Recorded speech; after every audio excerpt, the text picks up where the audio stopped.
So thank you for joining us at the fifth and final webinar of the 2025 Mayday Symposium on Workplace Mental Health and Injury Prevention.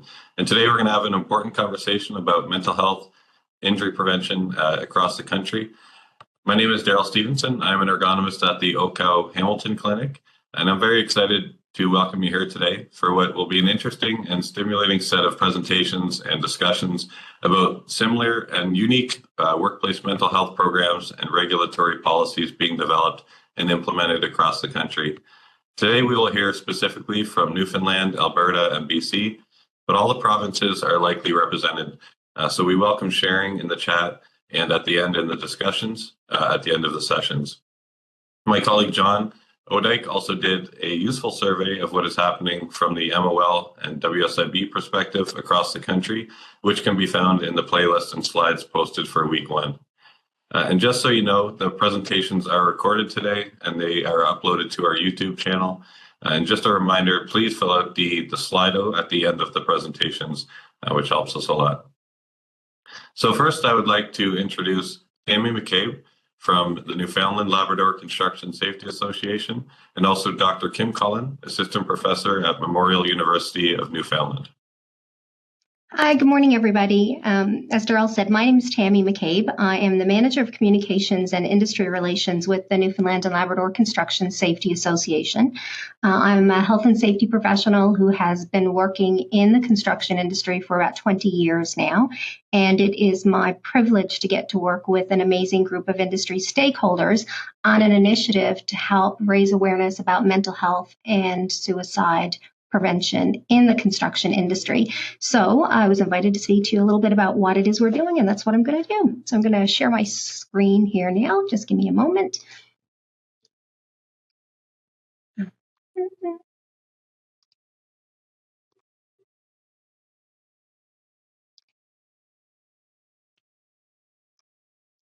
All right, can everyone see me now? See the screen? We're good? Okay, so here we go.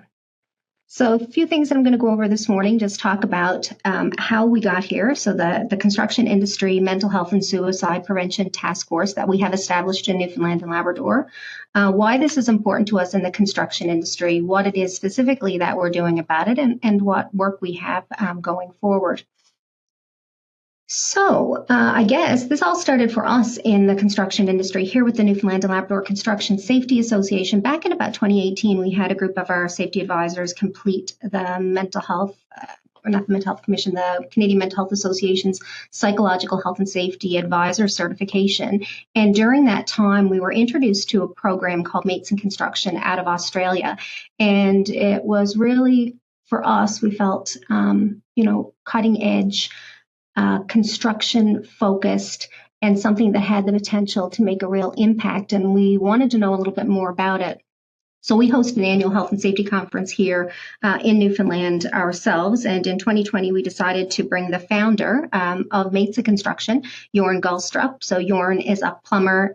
He's a construction industry advocate and founded Mates in Construction in 2008 after as an industry in Australia, they identified that they had some significant statistics or sobering statistics around mental health and suicide in their industry. So they started this program, and they've been doing really great work ever since.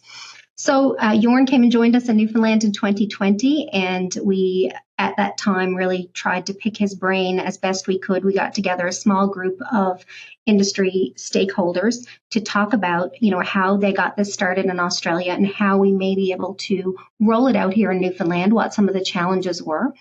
And that was a relatively small group of leaders in the construction industry.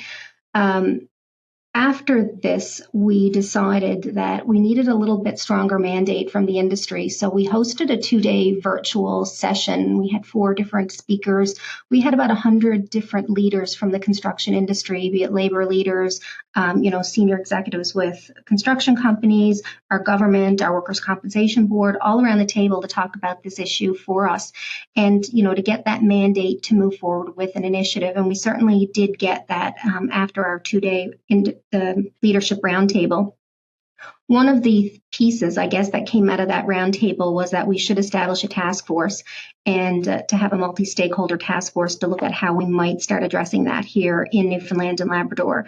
And we have established that task force. We have representatives from several of our large construction employers, each of our employer associations, the Newfoundland and Labrador Construction Association, our Home Builders Association, our Heavy Civil Association, our Workers' Compensation Commission is around the table, the Canadian Mental Health Association, Trades NL, which is the overarching organization for all of our building trade unions here in the province. And we have individuals with lived experience as a part of this task force as well. So we have a lot of people who are sitting around the table trying to make a big difference. So that's kind of how we got to where we are now. We did get that mandate from our industry and decided, to do it, we needed to do it together. So why is it an issue for us? Well, I guess when we started talking about this in 2019, 2020, we recognized pretty quickly that we didn't have a lot of statistical information around construction mental health and suicide for Canada.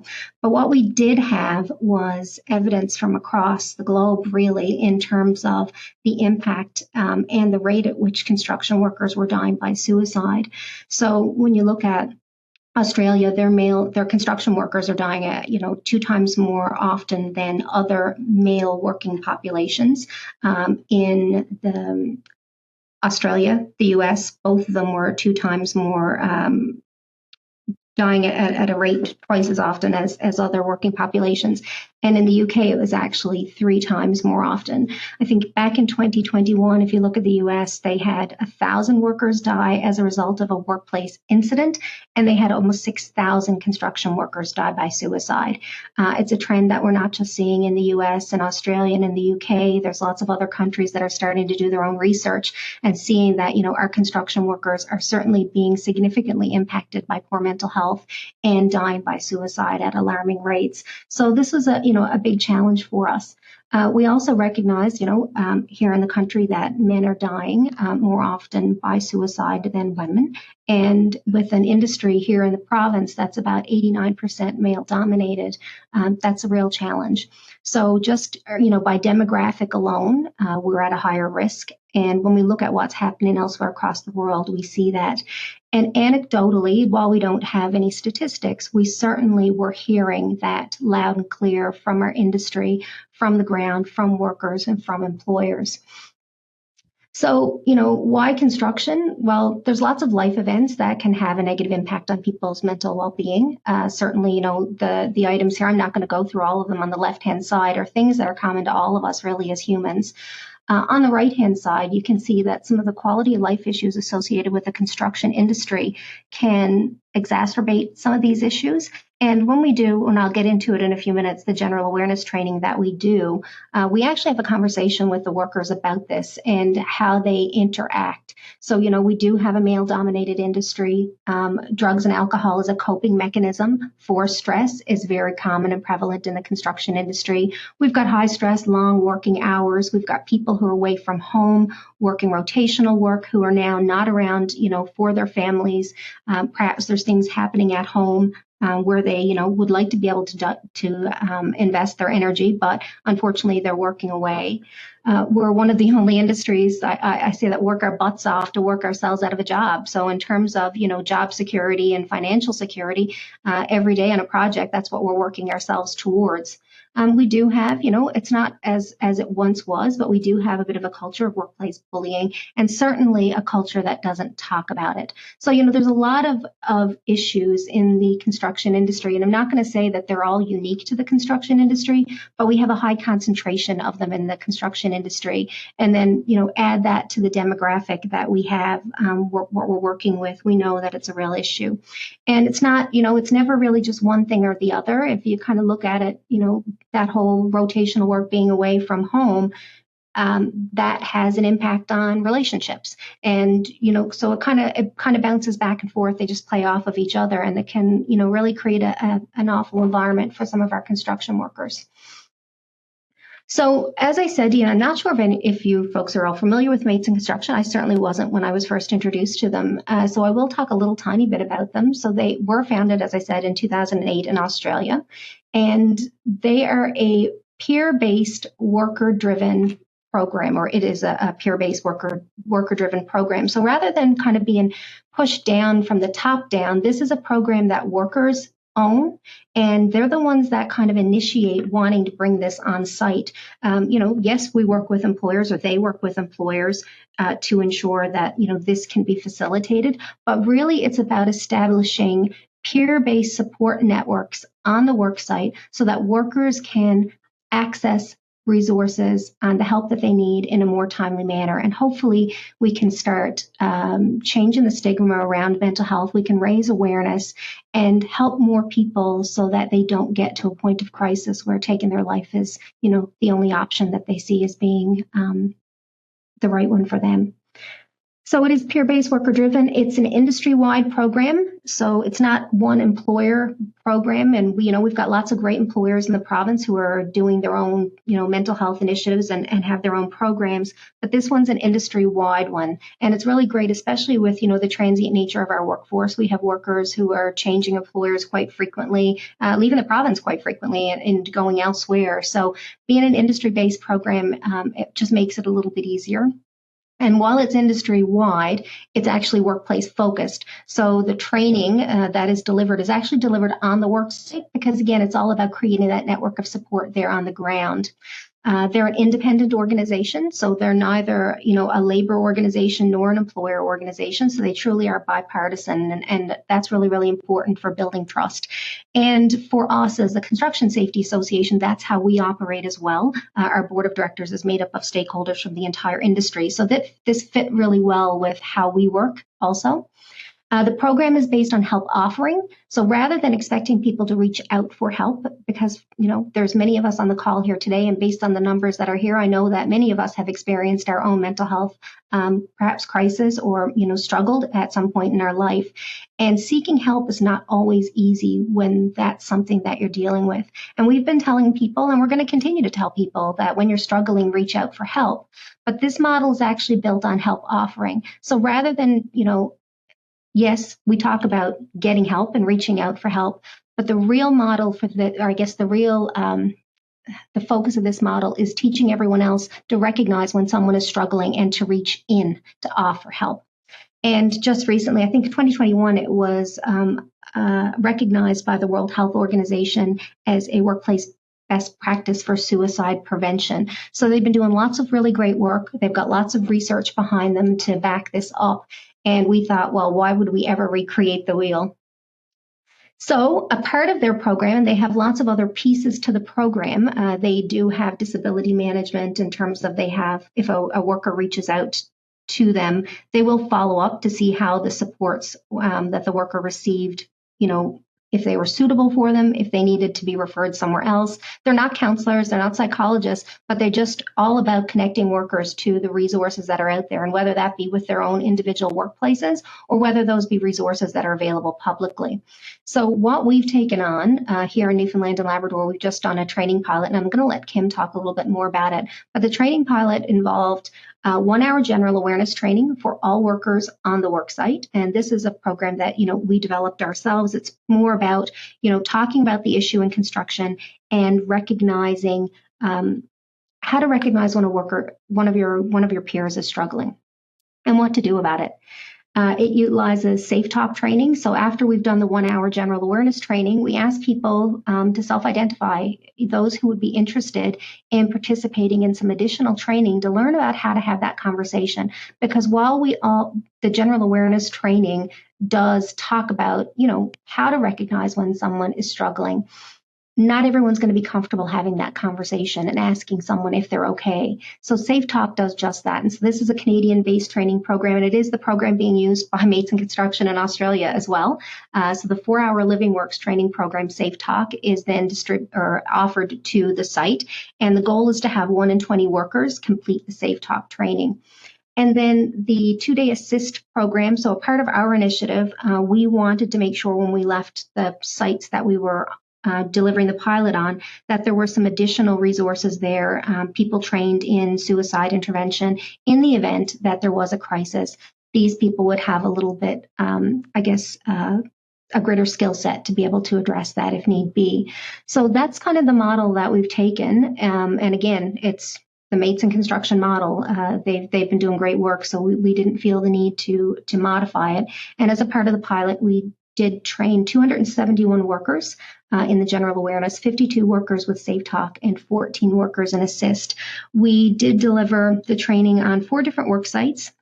I don't know if anyone is familiar with the West White Rose project here in Newfoundland right now, the concrete base structure that was just towed out in Argentia. So they were kind enough to let us pilot the training there. So larger industrial site, lots of contractors, really great opportunity. We had a trades college, one of our pipe fitting trades colleges. We delivered the training pilot there, a fabrication shop, and within a smaller electrical contractor. So we were kind of trying to get a broader perspective when we applied this. So that's the training pilot. And next, I'm going to, oh no, not Kim yet, still me. So how it works is we do recognize that, roughly on a construction project or anywhere, there's about 1 in 20 workers walking around possibly having thoughts of suicide. And our goal is to help identify that person. And it only takes one person to not identify, I guess, but to recognize that someone's struggling. And it only takes one person, just one person, to recognize that an individual may be having some mental health challenges, or they may just be under stress and just may need someone to talk to. So by training everyone around that worker to recognize the signs and symptoms that maybe something is wrong, we can help try to create that pathway for the worker to resources. And once we've done the Safe Talk training, then we've got a couple of individuals who have more competency to be able to have that conversation, to say, hey, is everything okay? Sometimes when people are saying things or acting like this, they may be thinking about suicide. Is that something that's on your mind? And again, the Living Works training is very skills-based. We really, really love it. And our construction industry are skills people. And it worked really, really well for us. I have to say the courses that we did were quite enjoyable. Great discussion taking place. So how it works, again, here's the path. We know that there's resources out there, be them public resources or private resources. And our goal is to get the workers connected to them. And we create that path through the general awareness training, the Safe Talk training, and if necessary, someone who's trained in the applied suicide intervention skills training. And that's getting the worker access to those supports they so desperately need. And now I'm going to turn it over to Kim Cullen. So Dr. Kim Cullen is the co-director of SafetyNet, the Center for Occupational Health and Research, or Occupational Health and Safety Research at Memorial University. And Kim has been a part of our task force from the very beginning. I don't think I mentioned that, Kim, actually, when I spoke about who was on the task force, but Kim has been an integral part of the task force and helping ensure that whatever we deliver, we're able to measure impact. And she's been a great asset to our team. So Kim, I'll turn it over to you. Sure. Just a mic check that you can hear me. Yes? We can. Excellent. Okay. So, Tammy, you've talked about this already. So we did have the 4 sites, and we were doing a pre-training and post-training analysis of what people were taking away from these trainings. And I wanted to specify, you can see the numbers here on the screen. While we had 271 workers that actually went through general awareness training, it took a little extra time for us to get ethics. So we were only able to actually begin the evaluation part with about 38, well, not about exactly, 38 workers. We were able to also capture most of those who went through the Safe Talk training, but the assist training, the workers that went through that program had taken that training before we had the ethics in place. So this is an ongoing pilot. Obviously, we're continuing to collect data. So what you're seeing today are preliminary results from the first groups of workers we were able to capture data on. So we had, for this part, we had 2 main research questions. The first question was the general awareness training. Does that training work to actually change knowledge and awareness about the risks of suicide?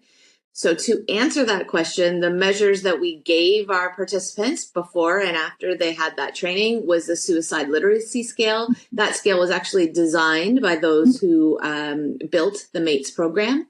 So it's tailored specifically to this program. And you'll see our results from that in the next slide. The second question we asked was for the Safe Talk training, and we would have also asked this about ASSIST, but we just weren't able to capture that data. Do those trainings actually change attitudes and behavioral intentions? Do they help people actually feel ready to take on that role of being someone who is offering help? And to address that question, we used the Gatekeeper Behavior Scale, which has been used in multiple different settings related to mental health challenges and suicide prevention. And that particular scale has 3 items. It asks about preparedness, how prepared you feel, the likelihood that you would act, and your self-efficacy about actually having to take on that role. So we'll break those down for you over the next set of slides. So this one, the first one here is GAT training, and this is for the 1-hour training that all workers at the site were participating in. What you can see when you look at this is the measure of suicide literacy. It's a 7-item scale, and so this is a global rating across those 7 items. And the lighter orange shade here represents what the population or sample was saying before they had that training. And then after the training is sort of the darker burnt umber looking color. And what you can see is that their knowledge and awareness about risks of suicide were shifting to, yes, they agree. This 7-item scale actually tests knowledge so there's right and wrong answers. And so you can see that within our small little sample, we are actually seeing that that shift is happening. We're seeing the training is changing their knowledge and awareness. Moving now to the Safe Talk training and looking at attitudes and behavioral intentions. This first slide you're seeing here is about preparedness. So the questions that are part of this subscale are asking about how ready are you? How ready do you feel to take action as a result of doing the training? So the orange here was pre-training, and you can see that that sort of brown color is post-training. And again, the measures are shifting, or readiness is shifting to being more ready. Their feelings are very high about readiness. And these were statistically significant differences. For those of you that are interested in that, you can see our Welch's t-test scores at the bottom there, strongly significant. I should have mentioned that that was also true in the GAT training, but we can go back to that for anyone that would like to see that. The second subscale of the Gatekeeper Behavior Scale is on likelihood. So this is about whether or not you would act. How likely do you feel to act? And again, you're seeing that they're shifting in the right direction. Statistically significant change. People are feeling more likely to act after they've taken the Safe Talk training. And the final one that we've got to show you here was on measures around self-efficacy. These items all dealt with the construct of how confident do I feel about being ready and prepared to act. And again, same message. We're seeing a shift from sort of towards the left side of the measures to the right. People are definitely feeling more comfortable and confident with being ready to act. And again, this was a statistically significant change. So just as an overall summary of what I was saying, what we looked at here, what you're seeing today is the results from our outcome evaluation. Did the training work? And we can confidently say, even with our small sample, that we are seeing this training does actually improve suicide literacy and awareness. It's changing knowledge through the GAP program. And the more intensive Safe Talk program is improving individuals' confidence to recognize, offer support, and connect peers. And so we're seeing this strength in preparation, likelihood, and self-efficacy. The bottom part here, I didn't show you these results. Another evaluation we conducted through this pilot was actually a process evaluation. We captured qualitative interview and open-ended survey questions from our key informants and worker participants. And we were also able to show some really good insights on the way the program was delivered and things that we want to take into consideration as we scale this up. So you can see that list there. People really valued the training. They recognized that leadership within each organization is important. You need that support for this to be successful. Clearly, as Tammy said, this is a skills-based cohort, and they really valued the hands-on learning that was delivered through these various schemes. We talked a lot in this part about scheduling and scaling up and thinking through some resource barriers that the program will need to consider as it grows, and that a one-touch opportunity to engage with workers would not really be sufficient. There was strong endorsement here that you'd want ongoing reinforcement, tailored support, which is the way this model works. And so we're really excited about how those feelings were resonated in the people that participated through this pilot. I think that's it for me. Yeah, Tammy? Thanks, Kim. Thank you. Kim was so much better adept at presenting her results. Skipped a slide. All right, here we are. So what do we have in 2025? What do we have planned for the rest of this year?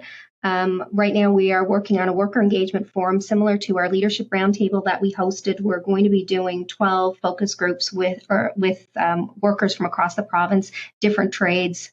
We've identified a bunch of demographics that we want to make sure we hit in doing these focus groups, but to make sure that we're hitting the mark for those who need to engage in the program as well. So that's something on the books for the rest of this year, as is site rollout. So we're looking at targeting 2 large construction projects in the fall of 2025 to try to push this out. We recognize, we're working with limited resources. No one's dropped large pots of money in our laps. So if anyone's got a big checkbook and you'd like to, please just look me up on LinkedIn.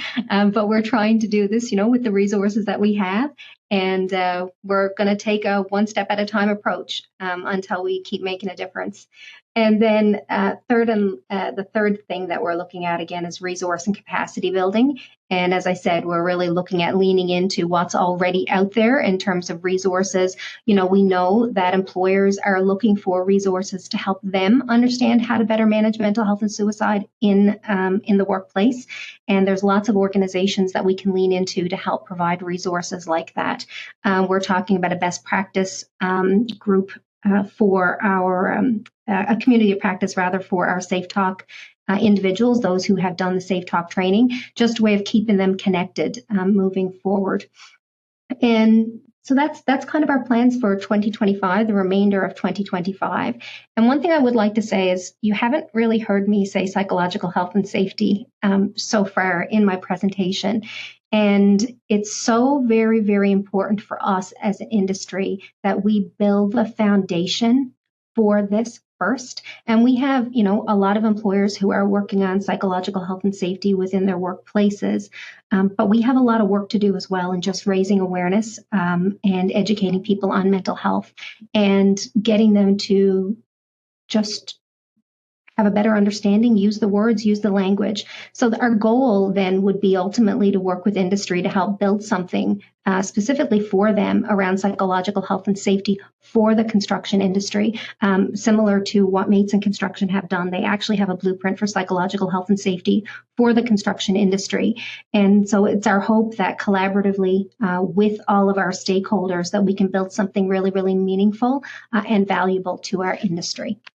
And last but not least, I guess I will share we have our Newfoundland and Labrador mental health crisis line, but just a reminder that there is text and call support at 988 for anyone who is struggling.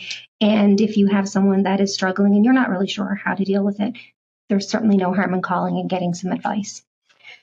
So that's it for me, folks. Thank you so very much.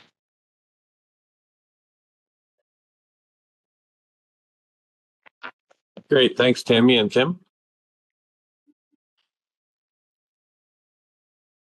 Just one question from Val. So she said, this looks like great capacity building work. Thanks for leading and sharing. I'm wondering about integration with opioid harm reduction efforts, which is a big push in Ontario. Is that something that is planned in the future? Yeah, I think, Daryl, one of the things that we have to look at are all of the interconnections. And in terms of the, like Trades NL, our labor partner, there's a lot of resources that are there that we can lean into. And we recognize that there's so many pieces of this that I guess we have the ability to tap into, make an impact with. But specifically right now, no, we haven't. Right now, the plan has really just been on the mental health awareness and getting access to resources, but clearly access to resources in terms of opioid harm is a critical part of that. Okay, great. Thank you. Mm-hmm. And just a reminder, you can place any questions that you have in the chat, and we'll get to them after each presentation and then potentially at the end if we didn't get them in the presentation.